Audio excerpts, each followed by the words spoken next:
think it enables a hero like PA a lot because usually you would need that earlier BKB, earlier defensive items in order to fight.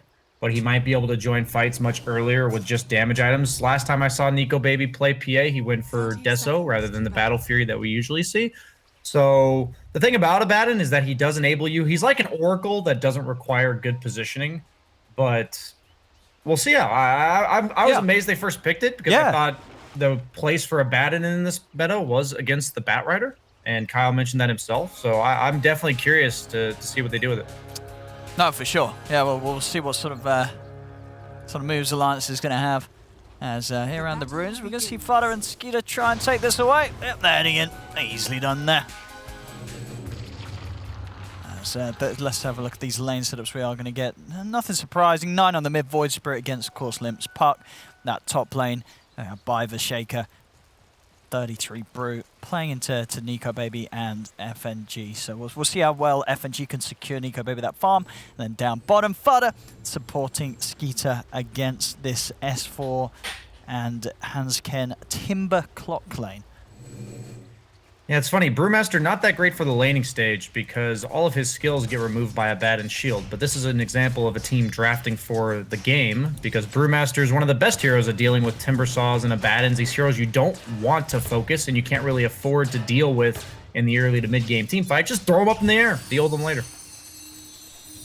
That's true. Yeah, they will have that means to deal with him. I mean, maybe not being able to kill him, but definitely able to open up the team fights and allow them to work around him. And I think one thing, though, for Tundra, you do look at the Shaker hero, right? They open with it incredibly strong at the moment in this patch. There's definitely going to be a chance for Biver to have quite big effect in the team fights. What we are going to see up in the lane, though, might not be able to do enough to save 33. As 33 is trying to juke this out, and Nico Baby's able to find him. Another dagger, and one last hit from Nico Baby takes him down. As, well, you can't really start off the lane any better than that. First blood for the PA. Yeah, I was definitely concerned about this pick with the draft when it comes to the laning phase. The Brewmaster is just completely useless against the Abaddon as a 5. Yeah. It's kind of similar when you pick like Jakiro 5. Oh. And then again, Biver there as well. I mean, yeah, as you said, this top lane, it's looking messy. Yeah, it's like when you pick Jakiro 5 and the opponent picks offlane Abaddon or offlane Legion and they just remove your dual breath, you feel really bad. And Brewmaster feeling that from the 3 to 5 relationship in reverse here. I mean, FNGA just tanks up with a shield, starts running at him. And we're seeing again, 33, he's in a whole world of pain. He's trying to run, he can't, he turns with the Fairy Fire, he's trying to bring down FNG with him, but he's not going to be able to do so. FNG's got another shield good to go, he's off in the trees. And a second kill for Nico Baby in this lane already at 2 minutes in. No TP for 30 seconds on Brewmaster. That's game ruining, lane ruining. Like, it feels so bad. His game's going to be over until he gets that level 6. And even then, he'll just be an ultimate. And the thing is as well, because this brew came late in the draft, right? Do you think they just didn't expect this lane setup? Do you think that the fact that FNG was playing the Abaddon surprised them? I mean, they've got to have expected this sort of scenario, right? It's not that you expect the lane to go well. They knew they needed a tool to deal with the Timbersaw Abaddon in the mid game, so they elected to pick a hero they thought could survive the lane, and the lane's definitely just going way worse than they anticipated. You would never pick a hero expecting the lane to go anywhere remotely this bad. Oh, meanwhile, mid, Lim, he might just be dead here if he can. Oh, yes, he can. 9. All right, well, top lane might not be going great, but meanwhile, mid, 20 for 5 against the 11 for 0, and a solo kill against him. I dare say that mid lane's going better for Tundra than the top lane's going for Alliance. That's quite the beat down here in mid. That's definitely the more important lane. Brewmaster will recover much better than a Puck. Yeah, especially if he can get some kills here, and they can. They're able to turn, and they will manage to get a kill back their way up top Tundra as they take down FNG. Yeah, it's a disaster. He's more than a full level ahead on Void Spirit. And this Puck Void matchup, I know enough to say that this matchup's all about who kills who, because both threaten the other when they get 6. It's a race to the finish line, and the finish line being that ultimate level, and Void Spirit's going to be getting there by a landslide. And we see big focus as well from Alliance, bringing, having 3 heroes around that rune spawn there. They knew that they could not let 9 grab his hands on that. Yeah, DD Void Spirit would be a dead puck in a matter of the next 2 minutes for sure. And then, of course, down on the bottom side of the map, does it surprise you that Skeeter's getting as much out of this lane as he is, or is this not really a bad lane for the Wraith King to farm in? He's 27 and 3, he's having pretty much free farm down here. I'm a bit surprised, but in this lane, Clockwork's not all that useful as a 4 position. So this is a lane that inevitably the Wraith King will just have to dip out. So even though he's having a good start now and a little bit of a slow start on Timbersaw, it will eventually become uninhabitable for him. That's expected when they pick the hero. They know Wraith King's capable of just dipping out and maybe even going top. PA is a pressurable carry. Abaddon doesn't deal with it very well either, and since Puck's having a rough start, he may be able to get some early towers. So now bottom, this time Skeeter is going to get trapped in the cogs. Handscan and S4, they're able to get on top of him, chase down with the timber chain. Can they quite finish him? No, he's into the trees. Skeeter's going to be fine. They can't quite take him out, as they'll keep Skeeter safe. Meanwhile, at the bounty rune, we did see 9. He saw FNG go for it to make sure that he couldn't get the bottle refill at 5 minutes in. It looks like he turned away. He must have tried to go back in, and he ends up dying. Yeah, is that just a solo kill? Yeah, only FNG was there when we sort of caught him early as he stepped away. Bottom lane, Skeeter actually able to find the chase down onto S4 with the help of Fada. He gets the kill on the Timber. That's such a huge kill because it basically allows him to get 2 extra creep waves before he's supposed to leave this lane. And it's uncontested creep waves. He doesn't have to fight for them. He doesn't have to expend a bunch of regen and a stun in order to do this. So you see Skeeter just pushing the wave as fast as he can. I see him trying to go for Biver. Okay, he gets away with it, able to push the limits of the hero nicely. No time to talk here. Action, all 3 lanes. Kill a minute so far. We'll see in the mid lane with that death as well. 9. Limp has been able to catch up completely in farm. 34 for 4 against the 37 for 8. Top lane FNG.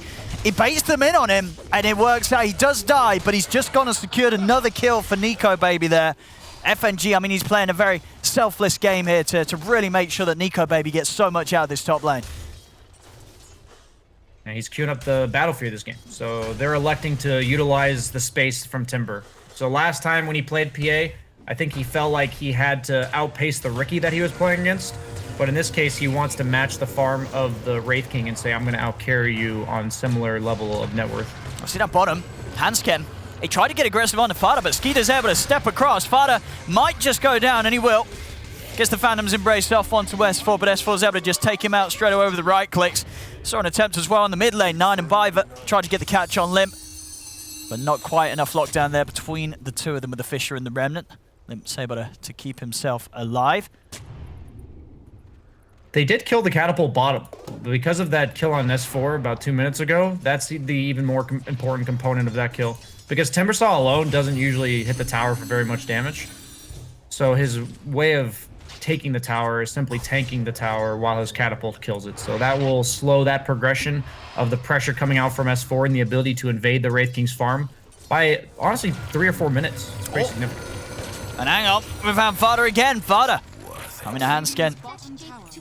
Has just constantly been looking for this poor Grimstroke, and he's been finding it a couple of times now. Skeeter just walking past S4, taking the creeps with him. We see the what he can do as a carry. He's not going to spawn at the top. 9 might chase for this. He's still got a step to go in onto FNG, and he'll get him. Shield won't be enough to save him. TP coming over from Nico Baby, looking to get involved as he knows that 9 hasn't got any further escape here. Limp sets up with the Dream Coil. It is a little too far into the tower though, and Biver standing on top of him, so Nico Baby can't dive in. Down bottom, Skeeter's getting gone on. No points in reincarnation yet.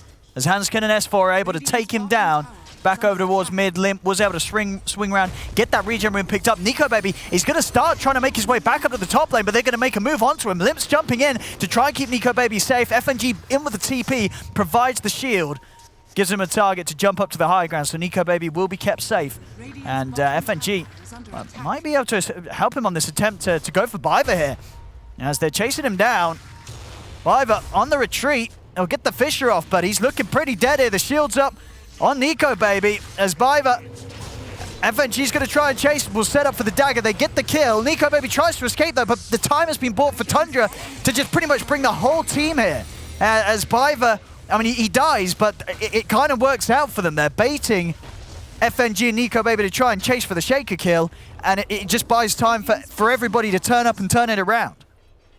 Yeah, they have to be careful because nobody wants to lane bottom against the Timbersaw. So if you give them a reason to leave bottom and come get something beneficial off some other part of the map, they're going to take it. Sure. So a little bit of an overextension there from Alliance. But S4 does take bottom tower, and now he's going to TP top in order to defend that tower, occupy the dangerous farm against the Brewmaster, who does have split available. Looks like he went for the urn, but he's going drums afterwards. Drums, I guess, is a decent item again for Brewmaster, because you do get the move speed aura for your team during the brew split itself. Like, you remove the aura and then they put it back on. Nice aura item when you... All aura items are activatable or are working during the time his ultimate's going. Oh, look at this. This is pretty big. You know, this move down bottom, Nico Baby, he's going to get caught out. The setup's there. Straight away, Nine's in with the Astral Step. Nico Baby, has he got any sort of help coming? FNG's trying to make his way down it. He's not going to be able to reach this in time as Nico Baby... He's going to get taken down. FNG couldn't quite make it there, and now they're trying to go on to him. The Remnant won't catch him. So FNG should be able to make his way out of there.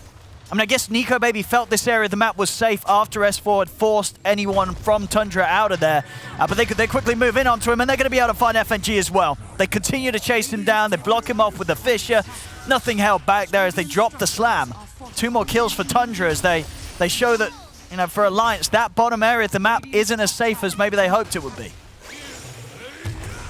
Yeah, once again, they're just ignoring the Timbersaw. Got to give a little respect to the fact that they know what they're doing with their rotations and their resource allotment on the side of Tundra. They basically say, this Timbersaw TP's top, let's just ignore him and go invade the farm bottom. Usually you don't want to commit 3 heroes on a gank bottom like that. They try to go in onto 33, but as you said, with the split up, he's going to be fine. And in fact, he can set up for backup to come in. Fissure lined down onto the 2 of them. Piver gets the angle, sets up for the kill onto Hanskin.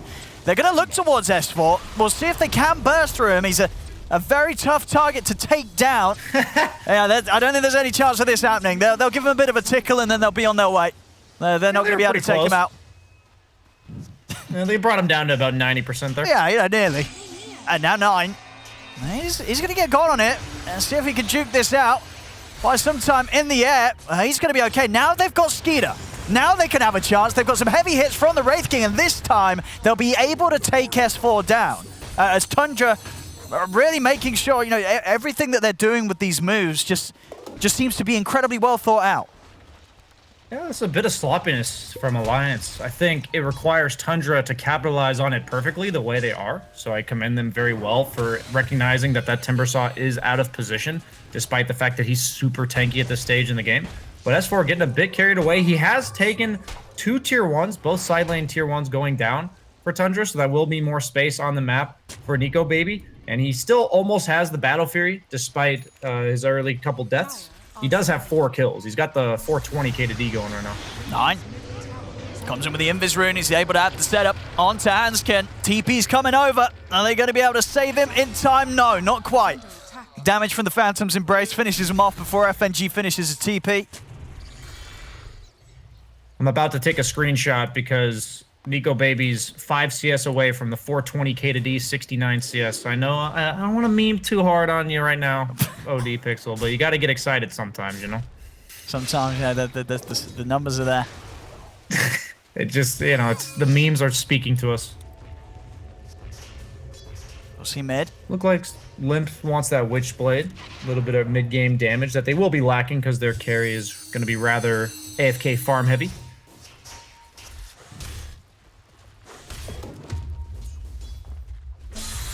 Alliance playing it a little more chill now. Sticking to their half of the map. As you say, you know, they're aware that as long as Nico Baby's going to hit his timings here, they don't lose anything too much else where they're going to be fine. A bit of an attempt onto Limp. They get the pullback with the Remnant. Limp, is he going to be able to jump his way out of there? He's trying to turn, but he's going to get burst down here as Nine's able to finish him off with the help of Skeeter. That they also Skeeter with these armlet toggles, just keeping himself alive. He's even going to start turning and having a bit of a go onto S4. They're bringing Piver over. S4 gets himself across the Fissure, though.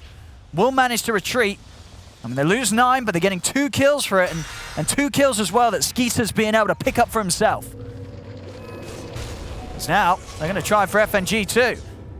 So he has got the safety of the borrowed time. S4, still with mana in the tank, ready to play Piver. He's had enough. He's out of it. He's TPing away from this one. Fodder and 33 will still hang around. 33 is getting in. Let's see what cooldown we've got on the primal split now. Yeah, still down for an incredibly long time, so he's not going to have that, but he does have the backup of 9. S4, though, still a bit too nimble as he's up to the high ground. He's away. And there's that timing. So Nico Baby, Battle Fury done. We're going to start seeing his farm step towards being able to rival that of Skeeter, but it's going to take a bit of time. I mean, Skeeter's having a very good game. This Relic's going to come very, very quick for him after the armlet, and already involved in 6 kills. You know, this has been a pretty beautiful start for the Wraith King this match. Yeah, you're just seeing the difference between meta heroes right now. The reason why Wraith King is so much higher sought after for these pro players is that he can be in those mid-game team fights and feel impactful. He does a lot of damage with just an armlet. And Skeeter, recognizing that because he's against the hard carry PA, it is his job to participate in these fights, choosing the armlet over the Midas. Oh, at top, they get the setup on Limp. He's already used the orb. They're able to find the catch onto him. Seeing 9 this game as the Void Spirits we have before. He's having a very good time here, 6-2 and 3 against Limp's 2-3 and 0. They're doing a really good job of making sure that Limp does not get out of hand this game. Yeah, the moves by Tundra are all so good. It looks like they're losing objectively speaking. You have a PA that's farming well on the opponent team with a Battle Fury, and you've lost all your tier 1 towers, but this is par for the course. They were against a Timbersaw with no natural counters to shut down his early momentum, and I really like how they're approaching this game. If you guys want to get better at playing against Timbersaw, just ignore him and kill all the other guys. Apart from when you want to kill him, they just isolate him. That seems to be their way of playing, and it's working out beautifully. I mean, just saying, okay, separate, kill him. Because that's the one thing we just haven't seen this game. We haven't really seen them fail to kill him, right? When they go to kill him, they get the job done. They know when they've got the tools to be able to take down S4. So it's just some smart reads of situations really from Tundra. As Viva getting gone on here. Gonna have the Soulbind set up into the 2-man Ray Fire Blast. Skeeter's able to turn up, take down 1. He's gonna look over towards Nico Baby. They've got the control with the Remnant. He's been silenced by the Phantom's Embrace. He's up in the air. Are they gonna have the burst to take him out? They are. The Primal Split being used to hold him down. 33 sets up for another as they're chasing in, looking towards FNG and Limp. Limp will jump in with the burst, trying to put them off from chasing any further. S4's turned back up. As Tundra will now start to give a bit of respect. Step back. I say that. Skeeter's ready to go back in. Ray Fire Blast into the X-Well stun. They're in onto S4. Phantom's Embrace upon him into the control of the Remnant. They're going to be able to bring down S4 again. They'll lose the reincarnation, but it's all good. Skeeter's able to easily get out of there with his second life. They'll lose Brew, but Tundra's able to back out. And again, just adding so many more kills to their name. And Skeeter's game just getting stronger and stronger. 6-1 and 4. After that, the Radiance is pretty much done on top of the armlet, 17 minutes in. Yep, those early kills on S4, it becomes easier and easier to kill heroes like Timbersaw when you've killed them a few times in the early game. And they didn't even have the Spirit Vessel yet for that engagement. And Brewmaster's going to have it in 250 gold. That spells the end of Timbersaw's raid boss era, if it even still existed. He's queuing up a Bloodstone. Like, he's not going for a Yule Scepter or a Lotus Orb or Greaves, some way of removing that Spirit Vessel. He's not going to have any way to deal with that for a very long time. I guess he's just going to trust in FNG to be in there with the saves. But FNG's definitely going to have his work cut out. Shield. But he can just throw up FNG in the middle of fights. 33, one of the best micro players out there. If I trust anybody to use all those Bruling skills properly, it is him. 22-11, nice 4K lead, and a lot of it on Skeeter. I mean, the money just rolling in for this Wraith King. As soon as he has the Radiance done, he's already 700 into the Blink Dagger. It's all coming out very, very quickly. Nico Baby trying to do his best to match the pace of the farm. He's after the Battle Furies, he's about halfway into the BKB, just trying to make sure that he's going to be prepared to turn up to these fights and not have to worry about this incredible amount of control that Tundra's team does have. Yeah, you have to really emphasize the impact of supports moving forward in this game. You have a 4-position clock compared to a 4-position shaker who's already got a Blink Dagger. I would much rather be playing against the clock in this case. He's working on the Ag Shard already on the shaker, and Grimstroke's naturally going to farm way more than in a Batten 5 as well. Batten 5's basically just a shield at this point. It's looking much more on the Abaddon side than the Agoodin side, as you were talking about earlier. Oh, it's definitely seeming a bit tough at this stage. So as you say, just match the sort of the impact that Tundra's bringing when they're supporting casters. Again, holding around the mid. Let's see if they want to get anything done here. Skeeter, just 400 away from his blink. Ags done on 9.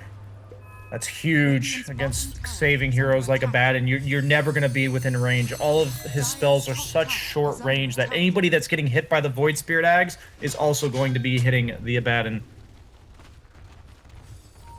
Let's see what the Vine did, Tundra. Alliance, opposite side of the map for now, though. So, Tundra unlikely to find the jump. Looks like they're content dodging on Alliance's side. They are 700 gold off that Nico Baby BKB. So that might be a decent timing for them. But even then, I don't really know how they kill the Wraith King twice. And that Radiance is going to be dishing out a lot of damage. Puck, Clock, even Abaddon as a support. Pretty squishy over time to that 60 damage a second. We're going to have on the side, they're going to be able to set up on a S4. They're starting the fight here onto the Timber Saw. Skeeter stepping over. Wraith Fire blast down. They're going to walk up with the Echo. They're trying to chain lock down S4. Is it going to be enough to get the kill? He's getting low. Limp also being silenced. Limp just taken down, and one big old crit there from Skeeter. As they lose the puck, S4's out to the side. He's still alive. The Fisher's out. Skeeter closing in. The crit takes him as Skeeter takes out another. Over to FNG they go. They're going to find 3. They're going to find another. Handscam pulled back by the remnant of 9 as Tundra just rolling over Alliance right now in these fights. Sure, it takes them quite a bit of effort to take down S4, but they're able to do it, and they're able to take down heroes alongside him. Yeah, I've underestimated Tundra both series. I watched them going into the series, man. They are clean. They have dismantled that early pressure from Alliance. They let Alliance take all that they were willing to give them and nothing more. And at this point, the timings are just coming online too fast. Nico Baby, he's finally ready to fight, but it might just be a little too late here. I mean, we'll see this again. It takes them quite a bit of effort, but do you feel like Tundra in this moment, they know that they can kill this Timber? There's just no counter threat. Yeah, there's no Earthshaker, there's no BKB, Deso, PA in the back lines that's going to threaten you from 4-man just going on this Timbersaw for 20 seconds in a row. You're only afraid of going on this super tanky guy if there's some deterrent that scares you, and they just don't have that right now. PA needs more items. Oh, easy DD for 9. I mean, sort of at what point is there going to be a sort of change that causes Tundra to be a little scared of the PA? Like, when will Nico Baby be scary? Is the Deso going to be enough, or is he still got to sort of get that item on top of it, really, to threaten Tundra at this stage? I think if they can win a fight, the Deso will be enough. But if his timings are continuously delayed by these engagements, then it will not be enough. There we go. They're trying for 33. See if they got the damage to take him out. They're in with the PA. Nico Baby committed with the BKB, and it will allow them to get the kill. They take down 33.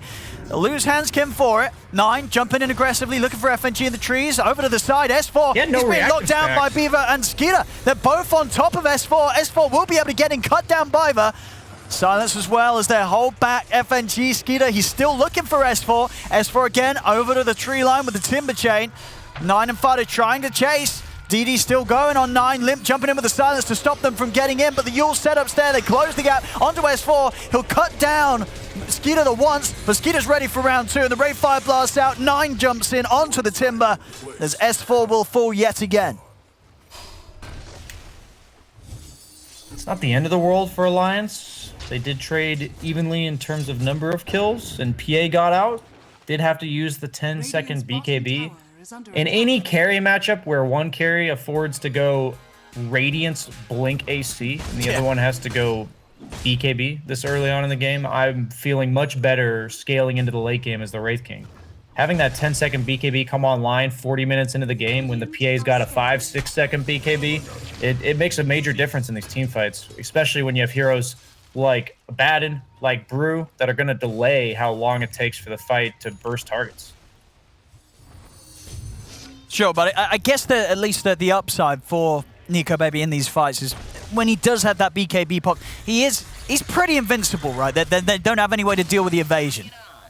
Oh, absolutely. Yeah, until Wraith King inevitably goes Rapier, Yeah. if the game goes long enough, they will have no way to deal with that. Curious to see if he takes the 35% blur evasion talent. I've been seeing a lot of PAs lean towards that one, but this game, they might be desperately needing that extra armor corruption here for the damage. Yeah, no, it's definitely always a tempting one. I mean, like when you're playing PA, is sort of the evasion one that you are less likely to go, as you say, in sort of a losing game, because you do feel like, well, if I'm not going to kill anyone, we're just going to lose anyway?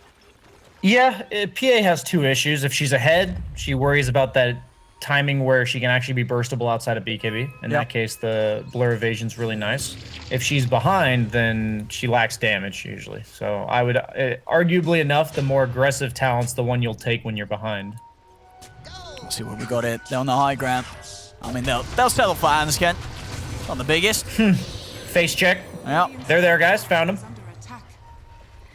And they're thinking about stepping into Roche. I mean, they do this pretty reliably, pretty safely as well. And they're more than happy for Alliance to come and try and tackle them. Limp is going to scout it out. So both teams are aware of one another. The Deso is done and out for Nico, baby. They can contest this, I think. With Clockwork being alive in 12, the flare vision will be very nice. They're standing up. Poking They're going to try and start the fight off with taking down S4. They're locking him down with the Echo Slam. Vessel's down upon him. S4's able to get out to the side with the Timber Chain, but he's still taking down the Spirit Vessel, and he's going to fall. They get the kill with the Radiant Spurt. Over to FNG they go. Jump in from Alliance, though. They managed to burst through the Wraith Kingdom once. Nico Baby coming in with a BKB. He's trying to take down 9. 9's out to the side with the Dissimulate. FNG's been locked towards the PA with the Soulbind, but they're bringing 9 down. They've taken out the Void Spirit. Can they turn for more? Nico Baby finds his second target. Jumps in onto Fada. As they've found 3, maybe they can find 33 as this primal split comes to an end. 33 trying to get away, but Nico Baby's in onto him. He's attempting for the TP out. They got the damage. They haven't quite. No way. The mischance evasion, he's away.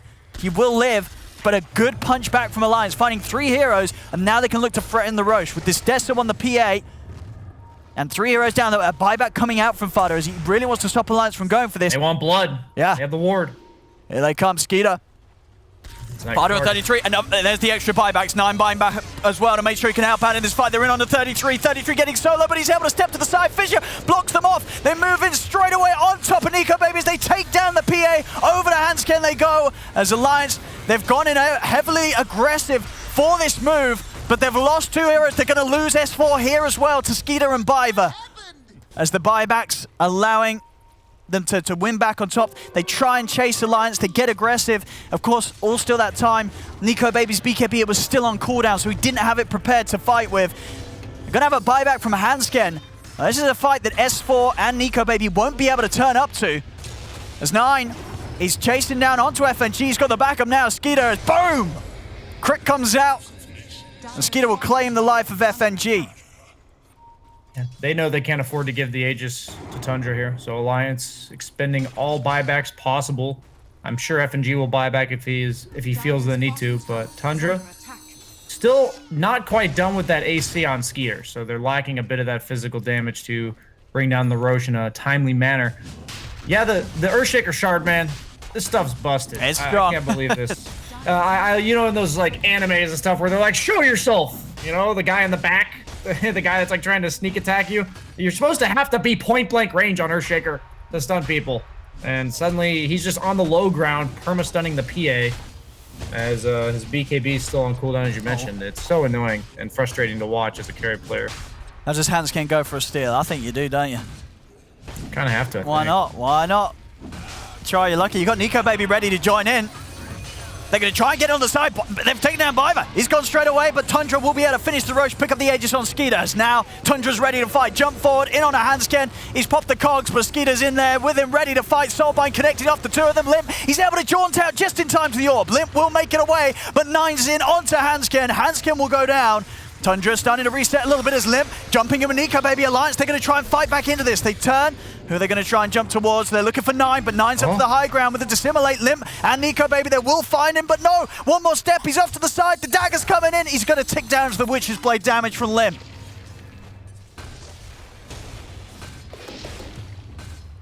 Big item for PA, Orb of Destruction. Oh, yeah. Probably the best tier 3 neutral item. S4. It's going to be okay here. They won't go any further with the Aegis on Skeeter. I mean, Alliance, they're doing a good job of fighting back in a game where they've constantly been having to play from behind. Nico Baby is closing that gap. He's only about 1,500 behind Skeeter's farm right now. The PA will definitely farm faster if both of them are allowed to hit creeps at their leisure. So this is a positive for Alliance. My only concern is the supports moving forward. Like Wraith King, he really doesn't care about the Alliance supports at all. While PA is definitely terrified of the Grimstroke Earthshaker potential burst damage coming out. It's just all going to be about execution in these fights. Whoever gets the jump. When you have a hero like PA or Ricky, these stealth assassins, it's all about who jumps who.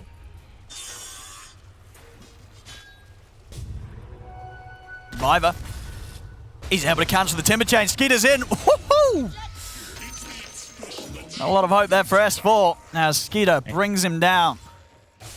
Nether Shawl plus AC Aura and no stacks of reactive armor. He does not look very tanky. I got Basher done on Nico Baby. I mean, this man's definitely a threat in these fights. No doubt about it. When that BKB's up, you better be running if you're Tundra. If they can find the Earthshaker Grimstroke in the back lines prior to them casting spells, I think they'll win virtually every team fight on the side of Alliance. That's just the matter of if they can do that. They do have Clockwork for the vision, as well as the Chaos creation in order to maybe force these supports out of position. They've got the tools to do it. Can they pull it off? See Midnight. Gonna have to set up here on FNG.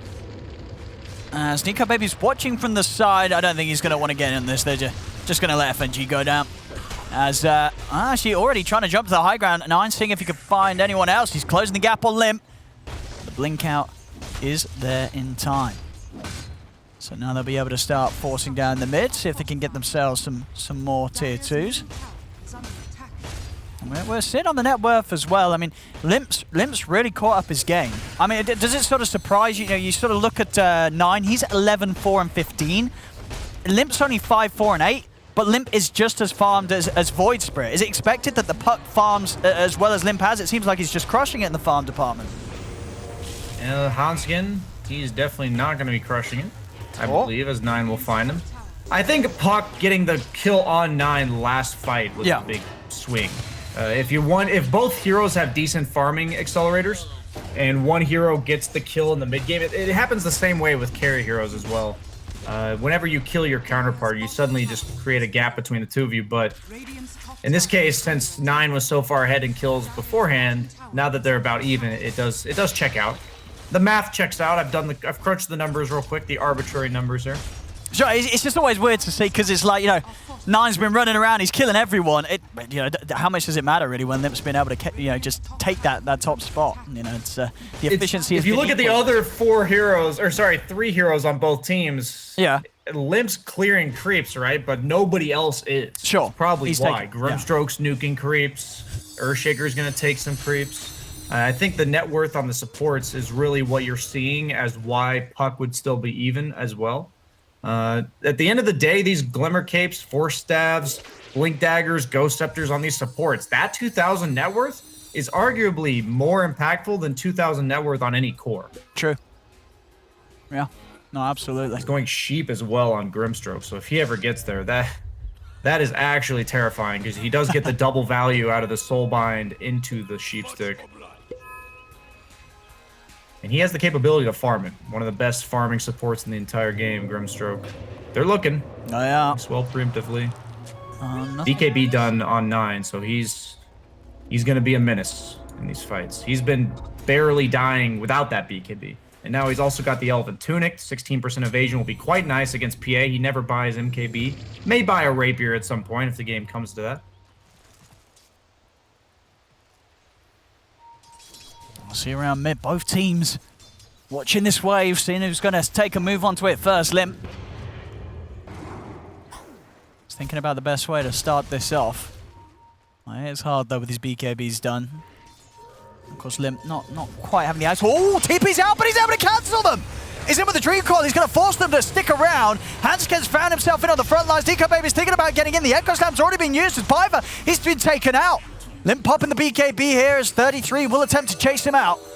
There's a DD rune. And there's a full Abyssal now picked up by Nico Baby.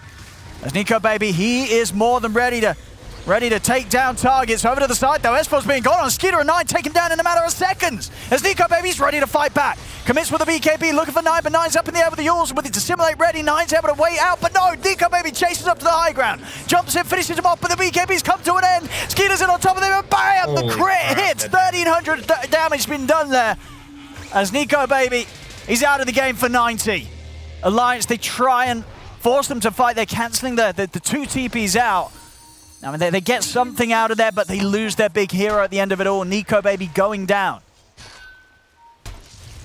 I never really thought about it, but Wraith King's kind of nice against PA as the game goes on, because if you miss, your Mortal Strike cooldown doesn't activate. So you're going to crit him eventually. That's true. So when it hits, it hits. Yeah, 1,300 damage. And it's almost level 25. Yeah. Probably will take the Mortal Strike cooldown. Oh, You'll have this Aegis, potentially, Rapier timing that I saw them win the other series with as well in the 3rd game. Wouldn't be surprised if the game ends in that window. Are you a fan of this as well? See, Nico Baby, he's going back for the S and Y at this stage. Why is sort of what's the reasoning for this rather than some sort of big late game item? I've seen this more and more. Yeah? I think status resistance is just a broken concept that you used to buy Satanic on all these heroes. I think one of the major reasons PA doesn't scale nearly as well is because of the nerf to Satanic. She is one of the mini carries from last patch that heavily relied on that item in order to scale in these late game fights. And sadly, I just don't know how you play against Earthshaker, Lion, Shadow Shaman 40 plus minutes into the game with no S and Y. I think that's why these carries are doing this. There's no other item that gives you this. That's kind of it kind of annoys me as a carry. It feels very pigeonholy in terms of your build. And it doesn't feel good, but you kind of have to, I think. Like with Satanic, it used to feel very powerful. Like, yes, I've got this Satanic, you burst me down to 400 HP, and then I get it all back. With S and Y, it's like, okay, now I get to activate my BKB before you 100 to 0 me. That's what it feels like. Well, they'll certainly do that now with Skeeter having a bit of True Strike up his sleeve. Little disappointed as he did have the Rapier queued up, but he decides to goes for the MKB. The wimps, man. That's the coward's way. That's what it was, coward's way. Still a high damage item, and he'll be dumping it out the deeps no matter what. Does have the Mortal Strike cooldown now. I mean, definitely shows, you know, that they're... Ooh, FNG. He's heading out of here straight away. 9's going to chase, though. As Alliance, do they want to try and bail FNG out here, or will they just let him go? They're just going to let him go. They don't want to take a fight into this awkward position. Unless, I mean, Nico Baby's still hanging around. He nearly gets Fisher there. I mean, if that Fisher catches him, he's probably dead. He might be in trouble anyway. Yeah, he's having to put the BKB to get out. S4 starting to poke at 9 on the side. Well, they've got to be very careful, their alliances. Now Skeeter gets in, there's damage to be done. Hanskin's going to come in with a hook shot. Well, he's just going to end up being on the front lines. As Skeeter turns with the Ray Fire Blast, Piper jumps in with the Echo Slam. Look at the two of them outside of the base. As Hanskin's down, 9, he's committing in deep with the BKB. He's over to S4. S4 keeping himself alive with the Bloodstone Heal. With a Fisher, it holds him down. Skeeter's in with a finishing blow. The Ray Fire Blast ends his life. As S4 and Hanskin just not quite being able to get back into the safety of their base in time. This Tundra team is no joke, man. Every game I've watched them play, I always feel like they're winning because they're just outmaneuvering and outplaying their opponents. Not to say they didn't give themselves the tools in the draft by any means. You can tell that Brewmaster pick paying some mad dividends in the early to mid game, relieving a lot of that pressure, allowing them to focus the targets they had to focus. And despite having that rough start to his game, 33 having massive impact, those early rotations, ignoring the Timbersaw, delaying Nico Baby's Battle Fury despite having a really strong laning stage. Everything just going the way of Tundra in the game plan aspect. And they're going to get this second Roche. I think PA needs this Aegis. It's almost like a deny Aegis. You don't need it as nearly as much on the Wraith King. But it's nice to be able to backpack your BKB. He did put it back in his inventory in case they do get contested, but it looks like it's going to be a free one. And then sort of comparing the offlane impact, Esports, he's had a rough game. Now 4-11 and 7. I mean, is this sort of KDA just what happens when you do have those very early detrimental couple of deaths on a Timbersaw? Oh, absolutely. Timbersaw's impact this game was the first 15 minutes. That was his job in the draft. He was meant to accelerate Nico Baby's timings to be faster than Skeeter's because he's so good against Wraith King. And that's just not the case. Those early maneuvers by Tundra to avoid him, but then capitalize when he's a bit overextended were just massive. Bottom Biver. He's setting up here. Pick catch. Onto Nico Baby. They're able to pull him back. Nico Baby, he holds onto the BKB. He doesn't want to pop it. He had a little bit of a window to press it. But he decides that, I guess maybe he feels that even with it popped, he doesn't get out of there. As that's him down for 90 seconds here, Alliance. They've really got to hold up in base and try and D-push for the next 80 seconds. Yeah, and if you're worried about Nico Baby winning the carry one-on-one battle, now he's got a Solar Crest on 33, so an extra 80 attack speed and 8 armor going the way of Skeeter. If that's not enough to tilt the balance, I don't know what is. We're seeing sort of Nico Baby cycle through the items. You know, he had S&Y queued up, then he had the Rapier, now he's got the Satanic. I mean, what does he get in this position? Like, what can change it? We'll see here again when they go on him. I think, yeah, he had the opportunity here to pop the BKB. I mean, a BKB there would have allowed him to jump over to FNG, but maybe felt that FNG was going to be close enough anyway to shield him to give him the chance to pop it. He's dead. He has to buy back here. Doesn't mean he's going to have the BKB here for the base defense. As already S4 and Limp getting gone on. S4 will get off the Bloodstone heal. Now over to the side. The Remnant from 9 pulling Limp in. Limp will be able to jump to the side, but Limp still goes down. Hansken gets the cogs here. He's able to control the two of them. They're taking down Biver. They've taken down Fada as well. Can Alliance get anything more out of this? As they're going to look to chase. Over to the side. 9 jumping away. If they got any further catch, they haven't. He's out. With these 2 Astral Steps, he's going for the TP on the high ground. Do they have vision? They don't. 9 makes it away. And buybacks from Nico Baby and Limp do push Tundra back. The base will remain intact. That's a tough decision to pop your BKB bottom lane for Nico Baby, because if he uses BKB, even if he lives, they'd be able to go high ground anyways. So he must have been aware that he was that close to buyback, because he didn't have it when he died, but he was able to buy back for the fight, thus holding the high ground and still having his BKB. But now that you bought back, suddenly you're down 8,000 net worth to the opponent carry. Oh, Nico Baby. He's got a DD. He's thinking about going in. There are 2 down on Tundra. They've both got buybacks, though. As Limp, BKB's going to be popped. 9 jumping away. The Dream Core's going to be missed. Over to the side, though. S4's in. They send him on a Skeeter. They take him down the boss. There's going to be a buyback from Biver. Nico Baby pops the BKB. Looks to try and come in on the Skeeter. Skeeter's got a lot of armor, though. Skeeter's able to step away. They've got to be careful as Biver. He's looking for the setup. Fisher, he's locking down Nico Baby. They're able to jump over. The follows there. But Biver just keeping him locked down with these aftershocks. Nico Baby starts to try and fight back. Gets the bash, but another stun. 9's in. Remnant's down, but Nico Baby's off the side. FNG gives him the shield. Nico Baby jumps back in. He takes down 9. He's looking for 33, but Skeeter's just back in and he's cleaning up. Nico Baby's out for 2 minutes. Hansken trapped in by the Fisher. Tundra, they punch back and they punch back hard. How is this Earthshaker hero okay? What is going on? He's got the ceremonial robe too, so all the stuff lasts 10% longer anyways. I mean, these stuns, they're just destroying them there. Nico Baby, as soon as that BKB comes to an end, he has no business in these fights when Biver's alive. Yeah, he's just cliff walking too, because he's got a fissure. I understand that you can walk over the fissure. I don't feel like you should be able to walk over cliffs because there's a fissure on the cliff. I mean, oh man, it allows you to walk over the enemy team. Yeah.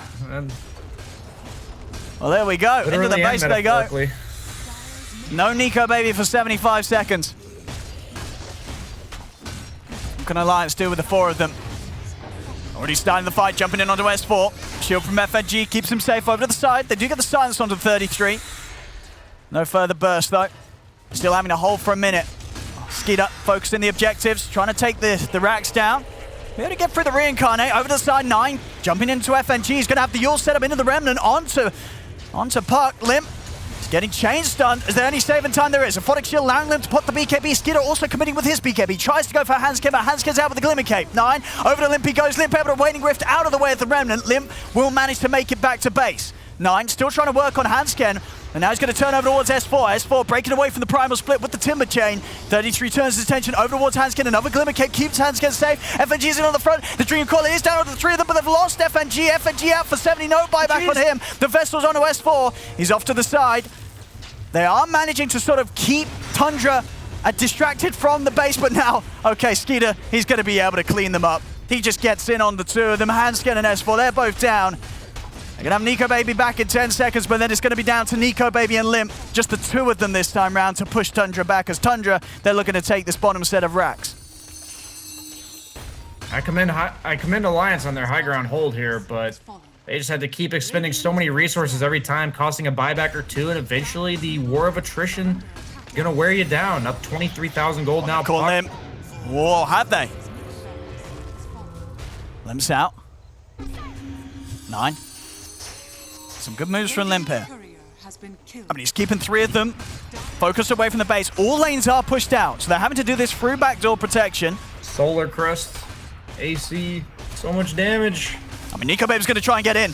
He's popping the BKB. He's committing in onto 33 with the Abyssal Blade locked down. They're able to take him out before the ult's there. As they bring him down, Skinner's in with the Ray Fire Blaster. Nico Baby in trouble, pulled back by the Remnant.